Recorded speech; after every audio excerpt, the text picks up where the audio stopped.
Good afternoon, everyone. Welcome to today's session on Trunk Slammers Enforcement Program, brought to you by our presenter, John Marshall from TSSA. Please be advised all the lines are muted. You will notice on the control panel of your screen a link to ask questions. You can ask questions at any time during the webinar. These questions will be addressed right after the presentation. A copy of the presentation can be accessed from the handout section on your control panel, and a recording of this webinar will be sent to you following the session. Now we welcome John Marshall. Thank you. Good afternoon, everybody, and just wanted to say hello and thank you for joining us today. I hope everybody's well under the current circumstances and environment we're all trying to work into. So certainly, this is the fourth in a series of joint HRAI TSSA webinars.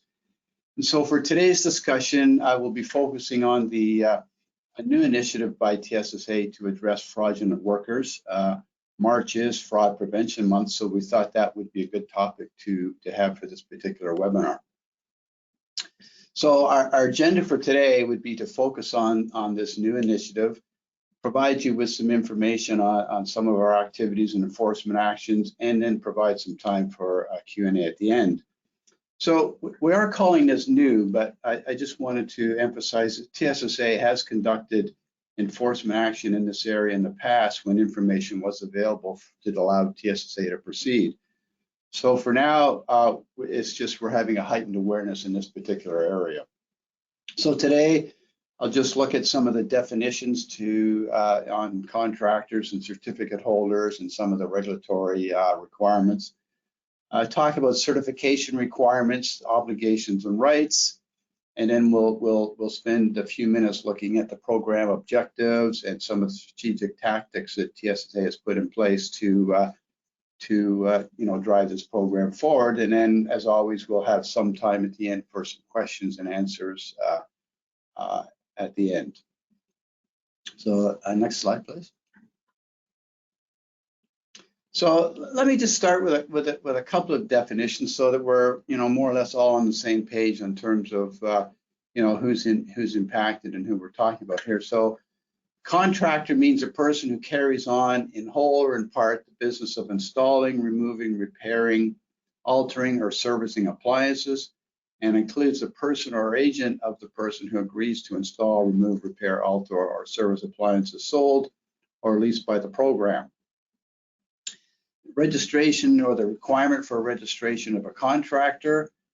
Registration means no person shall act as a contractor unless the person is registered for the purpose, and that's a regulatory requirement under Ontario Regulation 212, but it would have similar wording in all of the regulations where it talks about contractors and them doing that kind of work. Certificate holder means a person who's obtained a certificate from the director, designating the person as one of the designations in the Ontario Regulation 215.01. And so, for example, this would be your G1, G2s, DAs, those kinds of certificates. Certificate requirement means no person shall alter, purge, activate, service, remove any appliance or equipment or other thing employed in the handling or use of gas unless the person is the holder of a certificate for that purpose. So you need to, if you're in the business, you need to be a certificate holder or employing certificate holders, and must also be a registered contractor with the Technical Standards and Safety Authority. Next slide, please.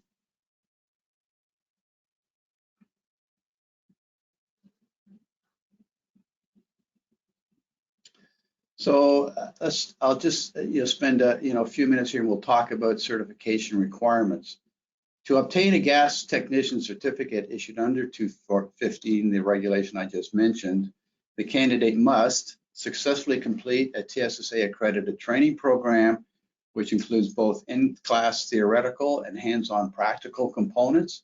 In order to attain the certification, the candidate must attend 80% of the program, score over 75% on the practical components and modules within the training program, score greater than 75% on the TSSA Ontario Certificate of Qualifications examination, or you can go through what we call a challenge process. You can submit detailed documentation providing the necessary proof of experience to bypass the training and proceed on to the examination, again with a requirement to score greater than 75%.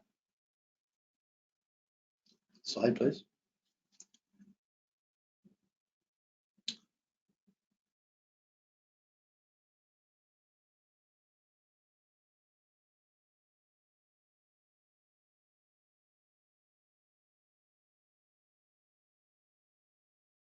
Sorry about that. Issued by the by TSSA. So then you have the opportunity to immediately start work with a TSSA registered heating contractor and or become a TSSA registered heating contractor. So, and note that for a gas technician with just a G3 certification, you must be supervised by a G1, 2, or a domestic certificate holder. Candidate or technicians would also have the opportunity to start working immediately without serving an apprenticeship term. So once you are registered and do hold an appropriate certificate, you can begin working. You have the right to use the use the phrase TSSA certified in advertising and promotional materials. However, with that, comes certain responsibilities that for those of you who listened in, I went into in greater detail on our responsibilities in a previous webinar, but you are responsible to uphold the public safety by discontinuing the use of appliances or work upon identifying an unacceptable condition that constitutes either an immediate hazard or a non-immediate hazard. And then you have the ability to work independently or within a team on a variety of work environments, including residential, commercial, and industrial settings. So just to clarify on that bullet number 1 there, for the moment, the only liquid fuels is the only certificate where there is a mandatory refresher training, but it is being considered for the other sectors. So, and sometime in the future, you'll probably see some similar active or similar requirements for the different sectors. Slide, please. So, looking at the objectives of this particular program, certainly to protect Ontario's public from safety risks posed by uncertified gas technicians and unregistered contractors through awareness and education. We've seen too many examples when we go out there of poor workmanship and non-compliant installations that are either due to the lack of knowledge or people wanting to take these situations because we're already investigating an incident where something serious has happened. So it's it's certainly important from our perspective to have a program like this. Slide, please. So to emphasize the importance and the value of proper certification and registration and keeping Ontario public safe, to also reinforce the fuels industry confidence in TSSA's commitment to effectively regulating the sector, and to demonstrate TSSA's zero tolerance policy with trunk slammers and change attitudes regarding the severity of consequences related to performing gas work without proper certification. Next slide, please.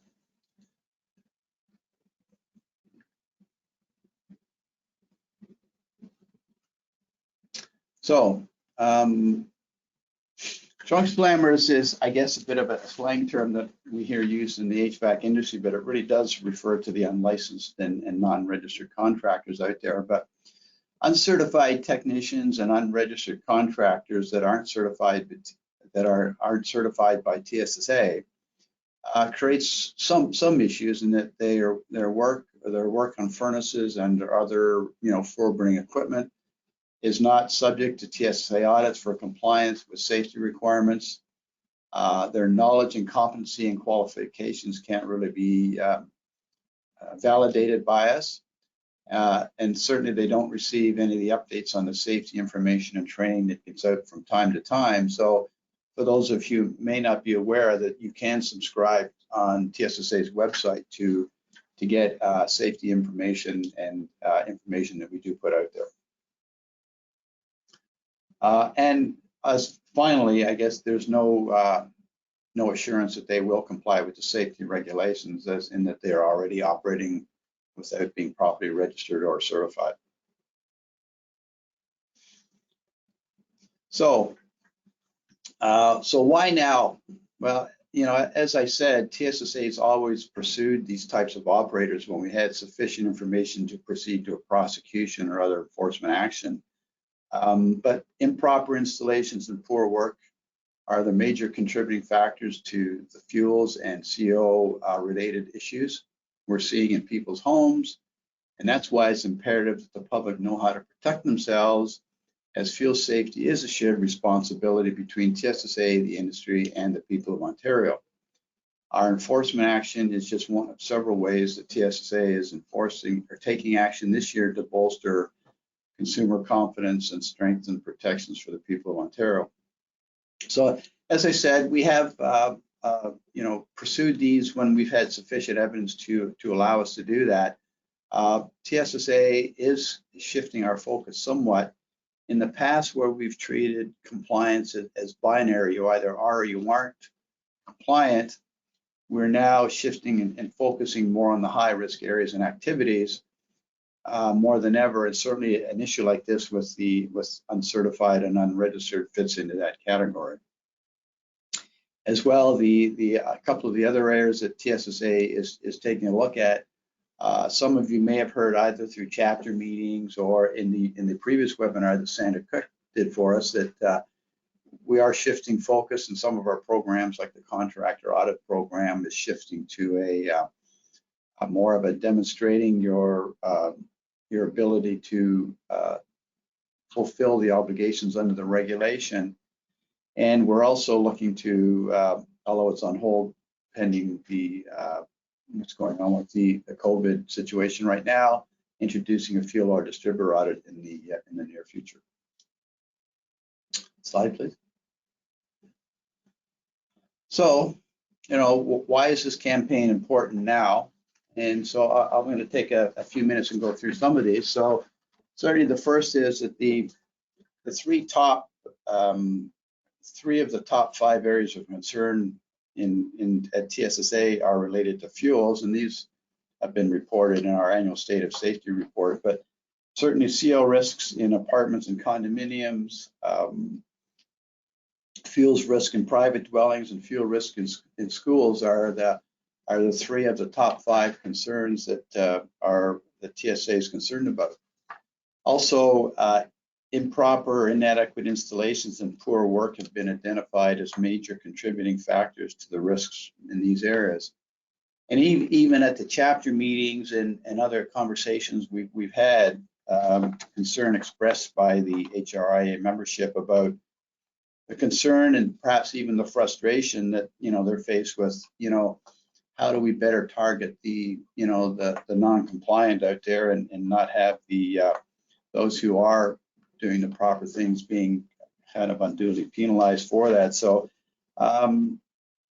those again are one of the other reasons, and certainly the public safety being one of the concerns for all of us out there, that we want to ensure that installations that are put in out there and the work that is done in a safe manner, and we don't put any of the clients and customers and the general public or ourselves at risk, for that matter, when we're conducting fuels work.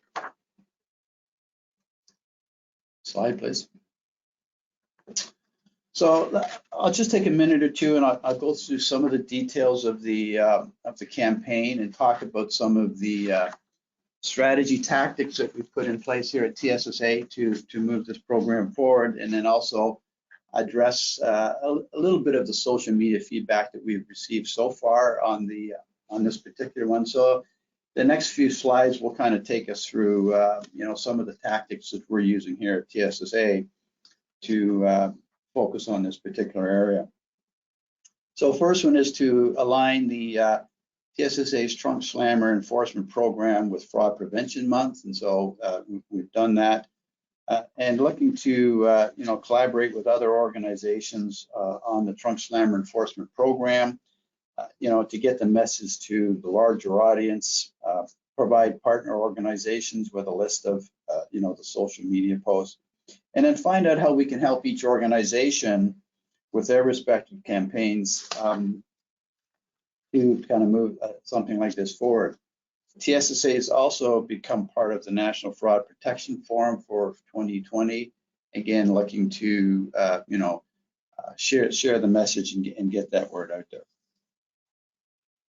We're also looking to we have trying to align this kind of focus with and align with some of our other programs with respect to awareness programs such as carbon monoxide and leverage some of the information that we get from those programs as well.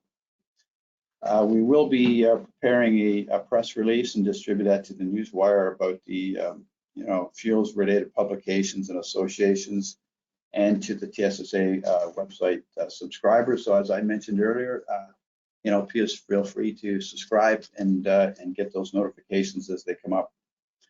Certainly that'll give us a chance to follow up and work with organizations and specific communications so that we can get that particular message out there.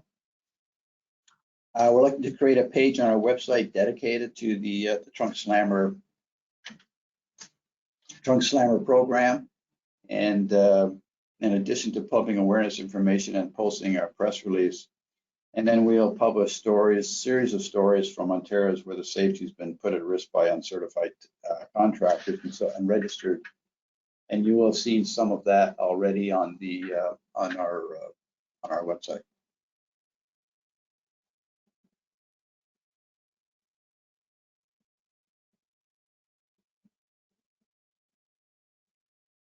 Sorry. And then finally,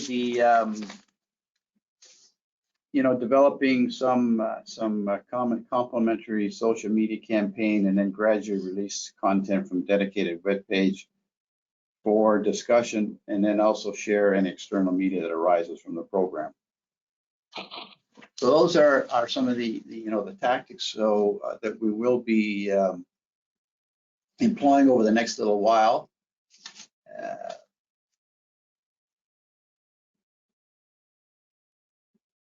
So sorry, I lost me. So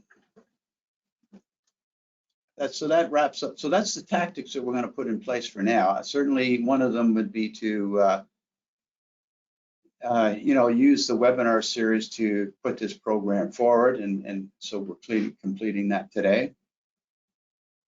And then develop some commentary for the social media campaign for public discussion. So I think I lost track of where I'm using a side-by-side presentation. So you're looking. So we're going to talk now about the fraudulent workers and some of the results that came up. So on the social media, there was some feedback that we received, and if you could go back one slide, sorry, HRAI on that. Yeah, thank you. Sorry. So we did receive some feedback, and so how does TSSA deal or deals with contractors to hire unregistered and uncertified technicians? So I can tell you that we will deal with those harshly. The enforcement up to the enforcement can be up to and including either revocation of your certificates and/or your registration, depending on the circumstances. And one of the comments we had as well is that the fuels trade should be more difficult to enter, i.e., we should have an apprenticeship program. And so Ontario does have a good system in place, system set, but our difficulty is in trying to prevent those who would abuse the system that's in place. And so, from time to time we hear about training to the exam and things like that, and we do audit the training providers to keep that in check. I do agree that apprenticeship program would be something good to have in place. Few years back now, we almost had an apprenticeship program completed and ready to go, and then we ran into some difficulties with another entity, and never did get to move forward. But I do hope to have an apprenticeship in the future for the fuel sector. Also, a question or comment about, I guess, about the lack of control on who can buy equipment. And so people are allowed to buy equipment for their own home. And so there are exemptions under the 215 that you can do work in your own home. And so that means they are entitled to go out and buy equipment and put that in. So it's an area to look at, but currently, people are able to purchase that equipment and use it. There are some restrictions on doing that, but at this point in time, it's not possible to really restrict who's buying information.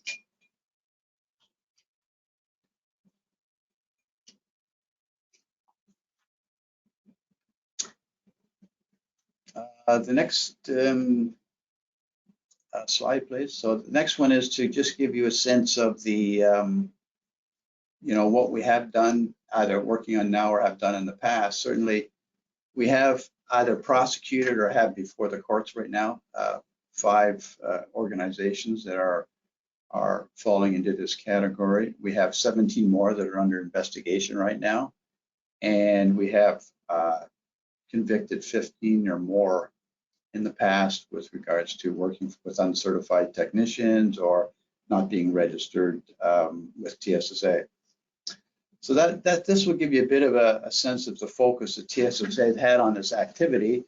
Also, an explanation as to why we may or may not pursue, but just monitor the situation. So, for example, when we're putting together a prosecution case, obviously we need solid evidence to be able to move that forward. And sometimes either with the passage of time or not able to have a credible witness who's willing to, for whatever reason, not testify in court or give us a statement, either through fear of retribution or, whether it's a family member, and any of those who do not wish to testify. So we will proceed on any case where we have sufficient information to do that. But if we don't have the kind of the paper trail and or the somebody willing to point that person up and say, yes, they did the work, it's difficult for us to move forward. But we will follow up in each one that we get and do our best to kind of move those along to prosecution. So I guess the last slide I have is to say that, in speaking to reluctance of people to give us information, there are some ways that you can report unregistered contractors and uncertified technicians to TSSA. The first one is you'll see the link to the website there of the tech desk that works in my area and reports to me. And then, but if you choose to remain anonymous, with TSSA does have a third-party whistleblower service that you can use, and it's totally anonymous if you wish to stay that way. And the person who manages that site will send it to the appropriate director for review, and then we follow up on that and report back on whatever the circumstances would be. So please feel free to report it to us. The more information and the better information we have, we can make this program much more successful and keep these people who choose not to register and follow the rules that everybody else does, or to be certified, ensuring that they have the proper knowledge, skills, and credentials to do the work. It would be most appreciated. So we would encourage you to report those people, and feel free at any time to call me or use any one of these links to provide us with information that we can use to deal with these people. So that concludes the kind of the presentation part of the program. Happy to entertain any questions that anybody might have or provide any clarifications.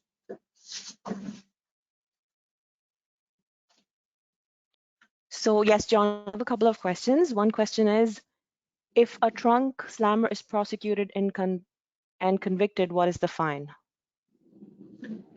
Okay, so if we're successful in prosecuting somebody, the fines are determined by the courts. None of all of that money that if somebody is fined by the courts, that money goes into the court system, and whatever the fine is. So there's always the fine plus an additional 25% victim surcharge that goes on top of every conviction. So if you were fined $10,000, then you would have a 25% surcharge on top of that. So you'd be looking at a $12,500 fine that would go to the court system. Okay. Another question is, if a registered contractor's certification is used unknowingly by a trunk slammer and the contractor becomes aware, what should the contractor do? You should report it to us right away. Give us all the details you can, and we will take it from there, and we will start an investigation into the matter, and we will absolutely take it all the way to the courts if we can. Okay, somebody also asked, you mentioned a distributor audit program. Can you elaborate on that? Yes, we're looking to start a formal fuel distributor audit program. For now, it'll be we do the pipeline companies under an integrity management program right now, but we're looking to formalize an audit program very similar to the contractor audit program for fuel oil distributors. We had planned to roll that out in the very near future, but with the current work environment and restrictions and work at home schedules for everybody right now, we opted to just put that one on hold temporarily until this current work situation clears up, and then we'll go forward with that one. Okay, another question is, if you have a TSSA registration to operate under gas, do you need a separate registration for refrigeration?